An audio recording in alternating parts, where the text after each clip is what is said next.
बहुत समय पहले पहाड़ों और नदियों से घिरे एक सुंदर से गांव में एक बूढ़ा जादूगर रहता था। उसका नाम था अरविंद।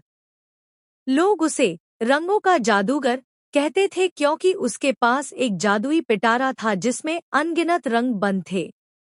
ये साधारण रंग नहीं थे, ये ऐसे रंग थे जो इंसान के मन और दिल को बदल सकते थे। लाल रंग से कोई भी साहसी और निडर बन जाता। नीला रंग शांति और सुकून दे देता। हरा रंग उम्मीद और नई शुरुआत लाता।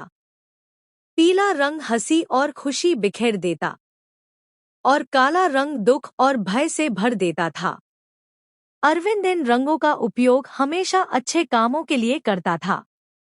अगर कोई बच्चा उदास हो जाता तो वह उसे पीले रंग की बूंद दे देता और बच्चा खिलखिला उठता। अगर किसी के दिल में डर बैठ जाता तो वह लाल रंग से उसके मन में हिम्मत भर देता। गांव वाले उसे बहुत मानते थे, लेकिन अरविंद हमेशा चेतावनी देता। ये रंग पवित्र है, इन्हें लालच और बुराई में कभी मत इस्तेमाल करना, वरना ये दुनिया के लिए खतरा बन सकते हैं। पहला मोड़, नया शागिर्द।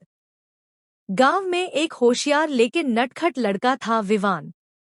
उसकी आंखों में हमेशा शरारत चमकती रहती थी। उसे हर चीज जल्दी चाहिए होती और वह मेहनत करने से कतराता था। एक दिन विवान अरविंद के पास गया और बोला, गुरुजी, मुझे भी आपके जादुई रंग सिखा दीजिए। मैं भी लोगों की मदद करना चाहता हूँ। अरविंद ने उसकी आंखों में झांका। उसे विवान की बेचैनी और लालच साफ नजर आया। वह बोला, विवान, तुम्हारा मन अभी साफ नहीं है। रंगों का जादू सिर्फ उसी को मिलता है जो धैर्य और सच्चाई से चलता है। विवान नाराज होकर चला गया, लेकिन उसके दिल में जिज्ञासा और बढ़ गई। वह सोचने लगा, इन रंगों की असली ताकत आखिर है क्या? अगर ये मेरे पास हो तो मैं सबको अपने इशारों पर नचा सकता हूँ।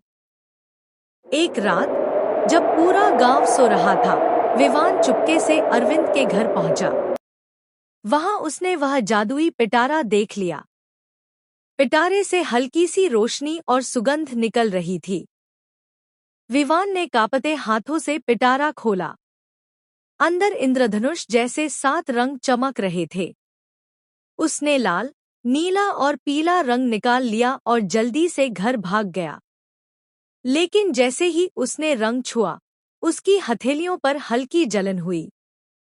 रंग फुसफुसाकर कह रहे थे, गलत हाथ, गलत इरादा। विवान डर गया, लेकिन लालच उसके डर से बड़ा था। अगली सुबह विवान ने गांव में खेल शुरू किया। उसने एक लड़के के चेहरे पर पीला रंग फेंका और वह बिना वजह हंसने लगा। उसने दूसरे पर लाल रंग छिड़का और वह बेवजह झगड़ने लगा। नीला रंग छूते ही एक लड़की गहरी नींद में सो गई। गांव में अफरातफरी मच गई। लोग आपस में झगड़ने लगे। कुछ बिना वजह हंस रहे थे, कुछ रो रहे थे, तो कोई सोते ही जा रहा था। अरविंद समझ गया कि यह सब किसी ने रंगों का गलत इस्तेमाल किया है। रंग अपने असली मालिक से छिनकर बहुत बेचैन थे। उन्होंने विवान को सजा देने की ठानी। लाल रंग ने उसके दिल में गुस्सा भरना शुरू कर दिया। पीले रंग ने उसे पागलों जैसी हंसी में डुबो दिया। नीले रंग ने उसे गहरी उदासी में झोंक दिया। विवान अब खुद समझ नहीं पा रहा था कि उसके साथ क्या हो रहा है। वह रो भी रहा था, हंस भी रहा था और गुस्से में चीजें तोड़ भी रहा था। अरविंद ने गांव वालों को इकट्ठा किया और बोला, रंगों का असली जादू बाहर नहीं, बल्कि हमारे दिल में है। अगर हम ईमानदार, दयालु और धैर्यवान हो, तो रंग हमें आशीर्वाद देते हैं। लेकिन अगर हम लालच और बुराई से चले, तो यही रंग हमें सजा देते हैं। फिर उसने अपने जादुई मंत्रों से रंगों को पिटारे में वापस बुलाया। रंग धीरे धीरे शांत होकर अरविंद के पास लौट आए। विवान जमीन पर गिरा पड़ा था। उसकी आंखों से आंसू बह रहे थे। उसने कांपते हुए कहा, गुरुजी, मैंने गलती की। मुझे माफ कर दीजिए। अब मैं कभी लालच नहीं करूंगा। अरविंद ने मुस्कुराकर कहा। गलती हर कोई करता है बेटा, लेकिन उससे सीख लेना ही असली जादू है। उस दिन के बाद विवान बदल गया। वह मेहनत करने लगा, सबकी मदद करने लगा। धीरे धीरे अरविंद ने उसे अपना शागिर्द बना लिया और रंगों का असली रहस्य सिखाया। गांव वालों ने भी यह सीख लिया कि असली जादू किसी डिब्बे या रंग में नहीं, बल्कि अच्छे विचार और नेक कामों में है। सीख: लालच और शॉर्टकट हमेशा विनाश की ओर ले जाते हैं।